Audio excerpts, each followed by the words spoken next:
आदरणीय मेरे प्रिय दोस्तों और भक्तों, सूर्य नारायण देवता की रथ यात्रा का क्या फल मिलता है। दोस्तों, बहुत ही हम लोगों के लिए एक महत्वपूर्ण एक जानकारी होनी चाहिए कि अगर हम सूर्य नारायण देवता की रथ यात्रा का आयोजन करते हैं तो उसका हमें क्या फल मिलता है। ब्रह्मा जी कहते हैं कि हे महादेव, इस प्रकार अमित ओजस्वी भगवान भास्कर यानी कि सूर्य नारायण देवता की रथ यात्रा करने वाला और दूसरों से कराने वाला व्यक्ति परार्ध वर्षों यानी कि ब्रह्मा जी की आधी आयु तक सूर्यलोक में निवास करता है। उस व्यक्ति के कुल में ना कोई दरिद्र होता है और ना ही कोई रोगी होता है। सूर्य भगवान के अभ्यंग के लिए भी अभ्यंग के लिए घी समर्पण करने वाले, अनेक प्रकार का तिलक करने वाले व्यक्ति को सूर्यलोक प्राप्त होता है। गंगा आदि तीर्थों से जल लाकर सूर्य नारायण देवता को स्नान जो कराता है वह वरुण लोक में निवास करता है। लाल रंग का भात और गुड़ का नैवेद्य समर्पित करने वाला व्यक्ति प्रजापति लोक को प्राप्त करता है। भक्ति पूर्वक सूर्य नारायण को स्नान कराकर पूजन करने वाला व्यक्ति सूर्य लोक में निवास करता है। जो व्यक्ति सूर्य देव को रथ पर चढ़ाता है, रथ के मार्ग को पवित्र करता है और पुष्प तोरण पताका आदि से अलंकृत करता है, वह वायुलोक में निवास करता है। जो व्यक्ति नृत्य गीत आदि के द्वारा बृहद उत्सव मनाता है, वह सूर्यलोक को प्राप्त करता है। जब सूर्यदेव रथ पर विराजमान होते हैं, उस दिन जागरण करने वाला पुण्यवान व्यक्ति निरंतर आनंद प्राप्त करता है। जो व्यक्ति भगवान सूर्य की सेवा आदि के लिए व्यक्ति को नियोजित करता है, वह सभी कामनाओं को प्राप्त करके सूर्यलोक में निवास करता है। रथ आरूढ़ भगवान सूर्य का दर्शन करना बड़े ही सौभाग्य की बात है। जब रथ की यात्रा उत्तर दिशा अथवा दक्षिण दिशा की ओर होती है, उस समय दर्शन करने वाला व्यक्ति धन्य होता है। जिस दिन रथ यात्रा होती है उसके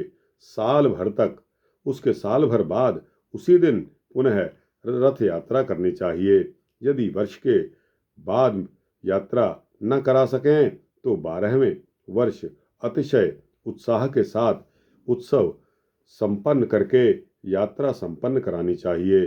बीच में यात्रा नहीं करनी चाहिए। इसी प्रकार इंद्रध्वज के उत्सवों में भी यदि विघ्न आ जाए तो 12वें वर्ष में ही उसे संपन्न करना चाहिए। जो व्यक्ति रथ यात्रा की व्यवस्था करता है, वह इंद्र आदि लोकपाल के सायुज्य को प्राप्त करता है। यात्रा में विघ्न करने वाले व्यक्ति मंदेह जाति के राक्षस होते हैं। सूर्य नारायण की पूजा किए बिना जो अन्य देवताओं की पूजा करता है, वह पूजा निष्फल है। इसलिए सर्वप्रथम सूर्य नारायण देवता की ही पूजा करनी चाहिए। रथ यात्रा के समय जो सूर्य नारायण का दर्शन करता है, वह निष्पाप हो जाता है।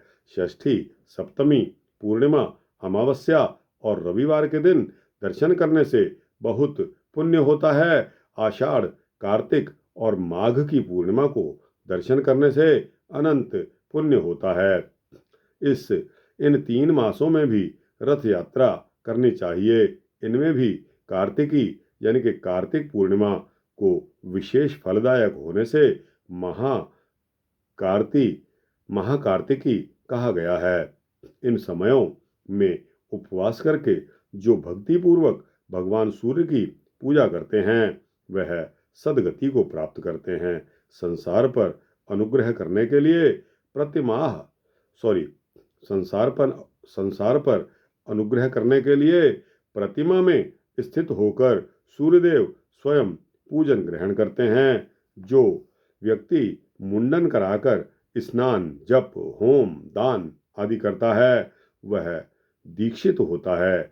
सूर्य भक्त को अवश्य ही मुंडन कराना चाहिए। जो व्यक्ति इस प्रकार दीक्षित होकर सूर्य नारायण की आराधना करता है, वह परम गति को प्राप्त करता है। महादेव जी, इस रथ यात्रा के विधान का मैंने आपके समक्ष वर्णन किया। जो इसे पढ़ता है या सुनता है वह सभी प्रकार के रोगों से मुक्त हो जाता है और विधिपूर्वक रथ यात्रा का संपादन करने वाला व्यक्ति सूर्यलोक को जाता है। दोस्तों, भविष्य पुराण के इस 58वें अध्याय में यह वृतांत समाप्त होता है। आपको कैसा लगा? अच्छा लगा हो तो इसको लाइक और शेयर करते हुए अपने दोस्तों, भक्तों, मित्रों, जिज्ञासुओं तक अवश्य पहुंचाइए। अपने राय कमेंट सेक्शन में अवश्य दीजिए और इस चैनल को सब्सक्राइब कर देंगे तो आपको इसी तरह के सूक्ष्म भक्ति वृत्तांत सबसे पहले मिलेंगे। जय श्री सूर्य नारायण देवता की जय।